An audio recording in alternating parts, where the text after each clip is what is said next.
நான் பஸ்ஸில் ஏறி போகிறேன். எனக்கு முன் சீட்டில் ஒரு திருநெல்வேலிக்காரர் உட்காந்துருந்தாரு. திருநெல்வேலிக்காரில் பார்த்த உடனே மேட் இன் திருநெல்வேலின்னு தெரியும். பிராண்ட் கண்டுபிடிச்சிட்டேன், திருநெல்வேலி ப்ராடக்ட் அப்படின்னு தெரிஞ்சுட்டு தான். இப்போ கண்டக்டர் இங்கேருந்து வந்தார். வந்துட்டு சில்லறை கேட்டு வர்றாரு. அப்போல்லாம் 40 பைசா மந்தவெளியிலேருந்து பாரிஸுக்கு அவ்வளோதான். அது அவருக்கு கேட்குறாரு ஒவ்வொருத்தருக்கா. இவர் ஒரு 10 ரூபா நோட்டு எடுத்து கொடுத்தாரு. கண்டக்டருக்கு 40 பைசாவுக்கு 10 ரூபா நோட்டு கொடுக்கறதுக்கே ஒரு பாண்டிய நாட்டு வீரம் வேணும்.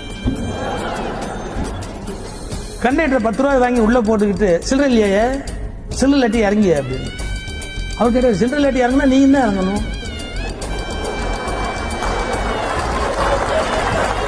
கடுப்பாயிட்டார். அவர் ஒன்று என்ன பண்ணார், எரிச்சல டிக்கெட்டை கழிச்சு கையில் கொடுத்துட்டு சில்லறை இல்லைங்கிறல்ல அப்படின்னார். சில்லறை இல்லைங்கிறல்ல. அப்ப திருநெல்வேலிக்காரர் சொன்னார், பைய தாயன். கண்டக்டர் ஒரு பைய வச்சிருப்பாரு, அவனுக்கு தெரியும்.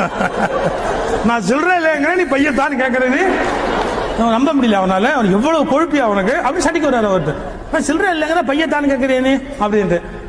என்ன இப்படி கோவப்படுது, நான் என்ன கேட்டுட்டேன், இதுக்கு இப்படி கோவப்படுத, பையத்தான் தானே கேட்டேன் அப்படிங்கிறாரு அவரு. திருநெல்வேலிக்காரரு பையனா எங்க ஊர் பக்கத்துல மெதுவா இப்போ ஒன்றும் அவசரம் இல்லை, பைய தாயானா நீ ஹைகோர்ட் வந்ததுக்கு அப்புறம் கொடு அப்படின்னு அர்த்தமே ஒழிய ஓம் பையன் அவர் கேட்கிறாருன்னு அர்த்தம்.